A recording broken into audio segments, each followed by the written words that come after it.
Good morning. Good morning. Welcome to MomPower. Today we're going to talk about how to rest in chaos. So we are super excited that you have joined us. You know, this is the season of getting away and resting and taking a phenomenal vacation because you're just going to go and rest and recharge, right?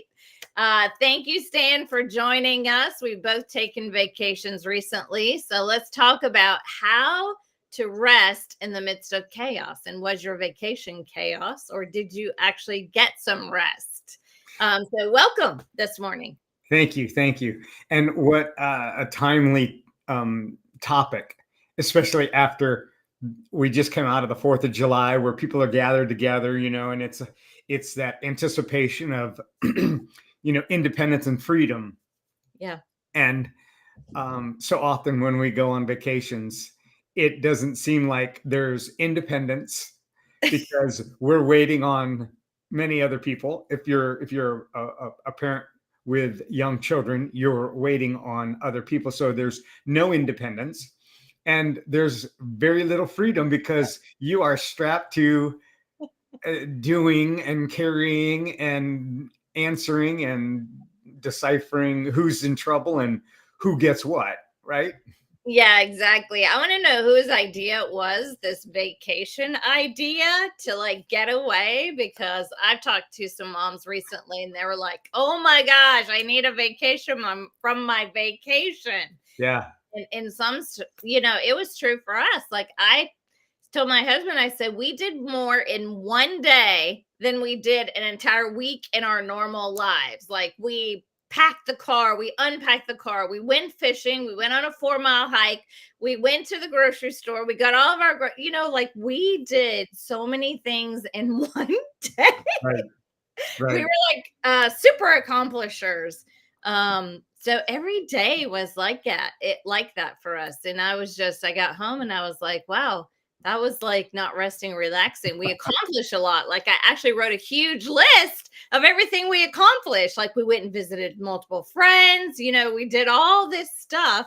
But in the midst of all that, did we find rest? I don't know if I actually did or not. Yeah.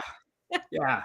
It is. And I think whoever decided how many weeks vacation that we'd get, they knew that we'd appreciate coming back to work, where it was at least structured. And I think that is the thing about vacations. As I think about it, this is where, and let's just talk about chaos in general, Yeah. whether it's a weekend chaos, it's the idea, the expectation of what we're going to see, what we're going to do, what we're going to accomplish, what we're going to check off the list. And we get to the end of the day and we go, oh my gosh, I have so many more things, Yeah. to do. Yeah. And the idea is that we don't enjoy it because we're not being, and we're just a bunch of doers. And we get home from vacation and then we got to unpack. Yeah. And we won't even talk about that. I know that there are people that have practices like, have you unpacked? No, I've been home for 2 weeks and haven't unpacked yet. Like, I okay. know. But that's the thing. It's the expectation that we place on ourselves Yeah. in that chaos, I and then know. we can take that chaos to multiple arenas. Yeah, exactly.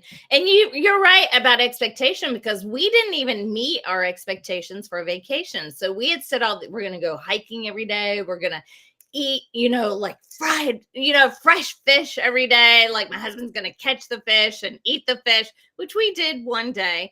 But we had all these expectations. We're going to eat super healthy. We're going to do all this hiking. We're going to come by buff, we're going to like do all these things on vacation. But we got to the end of the week. We're like, hey, what happened to the vacation? So not only are you walking in this different life, so to speak, but then you don't really accomplish. So then you're kind of deflated at the end, like, that's not what I expected it to be. And daily chaos of living as a mom with kids and trying to manage all the responsibilities.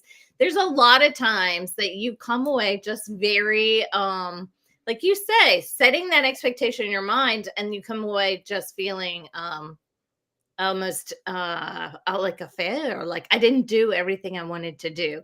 Right. uh managing your mind again is half of the battle. Yeah. So we talk about chaos in general. Let's talk about the chaos going on in our mind and how to manage that. Yeah.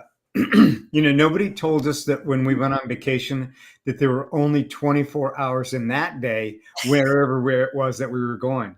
So when we plan these things, right? I mean, Right. I want to escape from reality. That's what vacation is, right? It's an escape from reality. Right.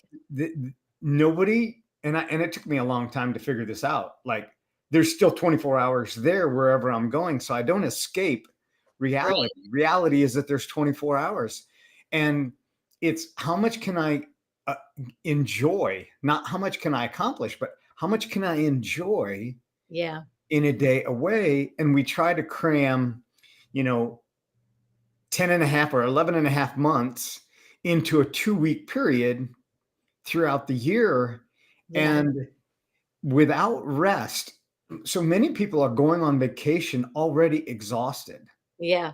They haven't slept. And then the 3 or 4 days before, they're trying to get everything accomplished so that Yeah. there's nothing really left to do when they get back. Right. So Right. it's making sure, that all the little things. And what happens is it robs us of our recovery time Hmm.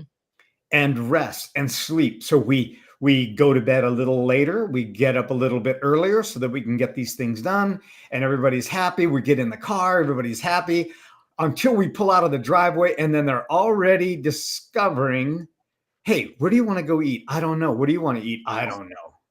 Well, Right. let's plan the first stop. Now we're already in that mode. And then you got, if you've got children, young children, now Yeah. they're sitting in a seat and they're squirming, bickering, fighting, Yeah. arguing, whatever, or being the silent treatment, or they're glued to their devices. Yeah. Right. Yeah. And I used to say as a mom, going away on vacation was like more torture than my normal life. I'd be like, I do not want to go. But like that torture of taking children on vacation, a lot of times was you're doing the child's not sleeping in their environment, so they're not sleeping well. So they're grumpy. And then you've got so many activities going on, they don't want to take a nap. So it's this constant motion with grumpy children, so to Mhm. speak. Like you say, they're out of their norm too. And maybe they have huge expectations. And so then it's trying to meet those expectations. We're going to the beach, we're going to dig in the sand, and so you're trying to meet all their expectations while managing your normal life, like eating 3 meals, sleeping. And so mixing that all together on a vacation, I think everyone comes away exhausted. At least I did. I used to go like, I do not want to take vacation, but you have to for your children's benefit, right? Yeah, it's changing the environment, and it's appreciating that fact. And I don't mean appreciate, the chaos, but I do mean appreciate the idea that when you're going to a different environment, you're not guaranteed a cushy bed. I mean, how many times have I gone to a hotel or a beachfront, Yeah, and I did not take my pillow because it just was not something that I could just pack right. in my suitcase because I had too much that I was taking already. And then you're trying to get comfortable, and now your awareness is changed and challenged. Yeah, So you're hearing sounds that you wouldn't normally have in your own environment, and it's having that routine. And there's where the physiology and the psychology of rest really take place. yeah, yeah, And getting adequate rest, getting adequate downtime, and really recovery time in our sleep is so vitally important, not only for our immune system, but our brain decompressing, our physiology, and our psychology. yeah, Yeah. absolutely. Yeah, in the midst of all that, I don't even think we actually ever took a nap on vacation. I had to take a nap when I got back just to recover. I was like, I need a nap. Like, I came home and took a 2-hour nap because I was like so tired from the vacation, so to speak. So it's a lot of work. So let's talk about that chaos. Like, we kind of live in that, some of us, just because we have so many things going on. As a mom, I was going to school full time. I worked a full time job, and I had multiple kids in my house, with all their friends and all the activities. So there is a constant chaos around us. So if we had to say, what are the top 3 things you're going to do? For you, what would that be? Like, here's my 1, 2, 3 to calm my mind or to get that rest. Because I think we have to train ourselves to live in a moment of rest during the day in our chaos to continue to manage that peace. So if you had to say that, what would your top 3 things be? Like, when I feel like my life is too blurry, fuzzy, going too fast, rolling down this roller coaster, what do you do daily to help you with that? I take a quick walk. I really do. Yeah, good. So I leave my environment because my environment is controlling. It is dictating to me. And if I stay in that environment, just try to work through it. It's kind of like working through pain. That's kind of a dumb idea to work through pain. And the reason I say that is as I work with people with physical pain and they say, I'm just going to work through it. And I go, no, don't work through it. That's your body telling you that you need to stop and just take an account. And so I would say take a 5-minute walk. Yeah. And if you can, if it's possible, in every 25 to 30 minutes, get up, Yeah. move your body, change the chemistry that's taking place in your body. As you move, as your body moves, your brain grooves. Yeah. And that's a real thing. So if you're focused on one area, you're going to hyper focus and you're going to just focus on that. And the problem is not going to go away. But if I get a different view of it, if I change the way that I look at things, the things that I look at will change. Yeah. So it is, and then taking time to breathe. So there's a very, very simple breath practice that you can do. And it's breathing through your nose, close your eyes, breathe in through your nose, place your hands on your chest, and breathe in through your nose for 5 seconds. Hold that breath for 5 seconds, Yeah. and then slowly release it like through a straw out of your mouth for 5 seconds or 8 seconds. So you want to really exhaust all the air that's in your lungs. So that's a way to calm the cortisol that's in your body, to calm you down. And if you do that 4 or 5 times throughout the day, so 4 or 5 breaths like that, Yeah. takes you less than a minute. You can actually do it at your desk or in the environment. If you cannot, absolutely, you've got shackles on your feet and you're waiting for the locksmith to come and unleash you, then do it at your desk or at your workstation. And it is making time for yourself and setting a boundary. And Yeah. if anybody tells me that they cannot make time, I say, then we need to schedule a call. Yeah. Yeah. Okay. Because it is creating the environment that you want, because it's not going to just show up. No, it's not. And be kind to yourself and replace the expectations for appreciation. Yeah. Yeah. And decide what it is that the outcome that you'd like in the morning, and just say one thing. I want to have 5 minutes of laughter today. You set the intention, and then you go find that. You go seek that. Yeah. Yeah. I absolutely love that. Yeah, I really love all of that. I can't understate the value of the breath work. I never believed it for a long time that simply breathing would actually clear you, but it Yeah. really does. And so being able to do that is super important. Taking a moment, just breathing. Also, for me, a cup of tea is helpful. I can have a crazy busy schedule, be exhausted, but a cup of tea will refresh me for some reason. So a cup of tea usually can help also kind of rejuvenate in the middle of the afternoon, or just help me be more peaceful in the evening, especially chamomile at night, just kind of detoxing from the day, so to speak. So that's always a helpful one for me. And like you say, just in your mind, being grateful, wake up with gratefulness, do gratefulness at noon, do gratefulness before you go to bed. Instead of setting expectations on yourself, maybe set gratefulness on yourself. Like, I did have to do that for vacation. I was like, I'm grateful that. So we did have, you're right about the bed on vacation. That can be a nightmare. My Yeah. husband and I last year actually had to go buy a mattress cover because the bed was so bad, right? Or, buy a mattress pad or whatever, Right. so we could make it through the week. So that's vital. But we had a good bed. I was like, I'm grateful for the bed. You know what I'm saying? It's the simple things and talking to yourself on gratefulness. Well, let me just reshift this. What we are grateful for here, this time, this moment. So Exactly.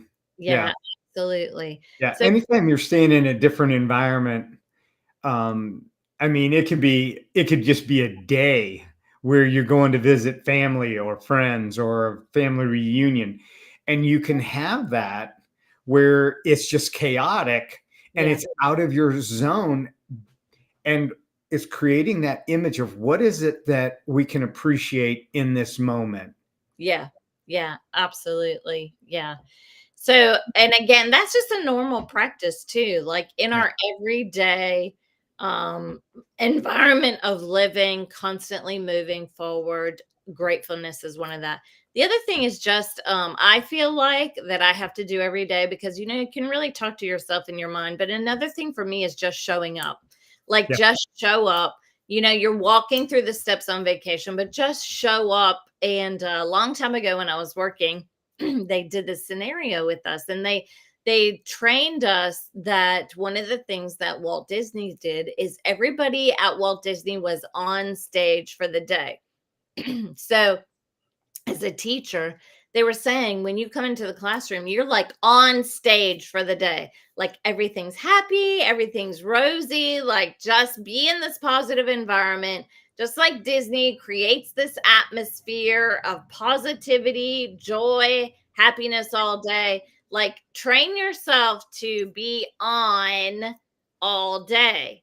And so I kind of lived, but in some sense, you can train yourself for a lifestyle of gratefulness, for a Mhm. lifestyle of joy. So you're not on, but you're training yourself into this natural lifestyle of, okay, I'm going to wake up and be grateful. I'm going to wake up and show up with a positive mentality. I'm going to wake up and show up and be on today as my best self, serving in a spirit of excellence today. So you can actually frame yourself to kind of work in that zone. So I know you're extremely positive, extremely. How did you train yourself to do that, to live like in that zone? Well, I wasn't smart enough to know that I should be unhappy. That's a good one. Okay. So I just looked for, I mean, I grew up a colorful life and it was a tough childhood. And so when I left the house, I wanted to offer other people what I had hoped that I was getting. And I didn't even understand the psychology. Yeah. And when I could become that strategist, now I have to work on myself now as I'm older and I've been trained and I've been indoctrinated. And it is, my question is the glass half empty or half full? Right. And people will say, well, it's half empty. And I go, is it? And they go, okay, it's half full. I go, is it? And what we have to understand is, where did the glass start from when we got it? Yeah. So if it's half full and we got it when it was empty, to appreciate how much we put into it. And if it's half empty because it was full when we got it, did we appreciate the first half of that? And how much more can we appreciate the second half? How Yeah. it's going to quench our thirst, how it's going to nourish our body. And it's looking at whatever it is, the object, the environment in a different way.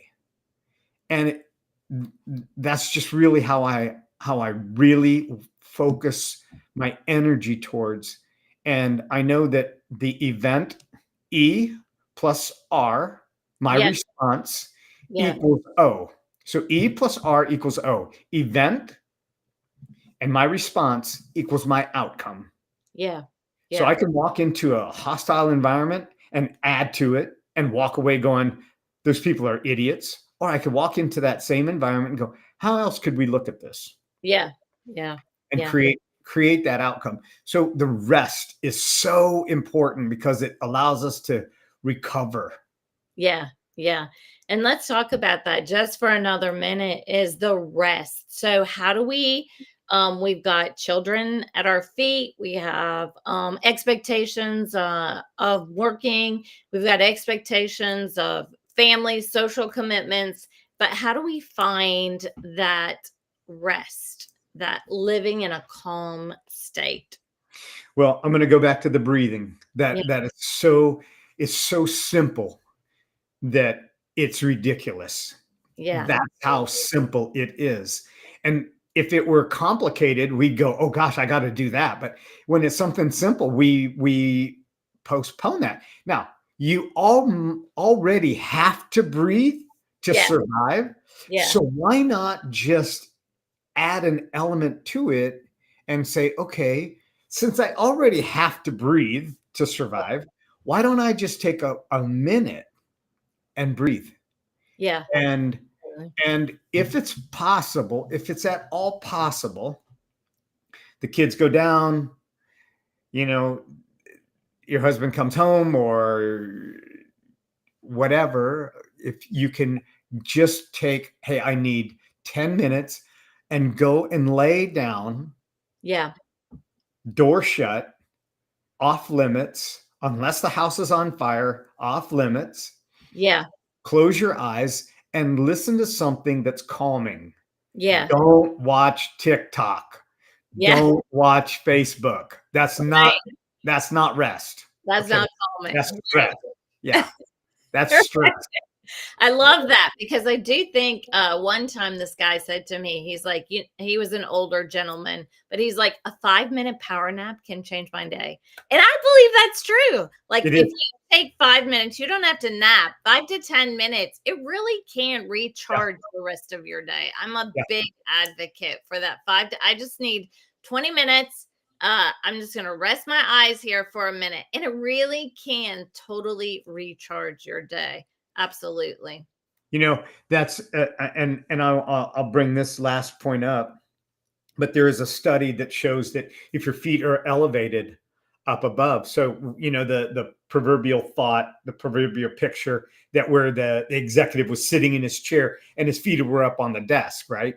Yeah. There's an actual science behind that. So with the feet being elevated, it allows the pressure to be released. Wow. And so having your feet up takes that pressure off your feet and actually recharges your body. So Yeah. it's a simple thing. Even if you're just sitting on a chair, Yeah. bring something, put it up to prop your legs up to where they're even with your knees or just above, Yeah. and recline just a little bit. Yeah. And watch what difference it can do for the blood flow in your body and how that recharges your life. Yeah. I absolutely love it. Yeah. Great conversation. So I hope everyone has had or is having a fantastic vacation season. I encourage you to manage your expectations on vacation. Don't expect too much rest because typically it never happens, but manage your expectations of just learning to find peace to find that rest in the midst of your chaos, so to speak, your daily living experiences. There's power in, I encourage you to start the breathing. If you don't do anything else, just Right. take a moment this week and really try the breathing exercise. There's all kinds of apps nowadays that you can get, and they will just walk you through minute exercises, which are hugely important. So, final words from you, Stan. Just apply one or two of the things that we've shared today. Do it Right. for a week and join us next week. Put your comments in the chat. If Yep. you've enjoyed this, then like it, share it, leave a comment. How can we answer some of your questions? Yeah. And what are your results that you're getting out of applying these simple steps? Remember, small hinges move big doors. That's exactly right. Good, good, good. Yes, small daily practices will make a huge impact in the quality Yep. of your life. So important. All right. Have a wonderful week. We will see you next week. And thanks for joining us. Again, we'll see you soon.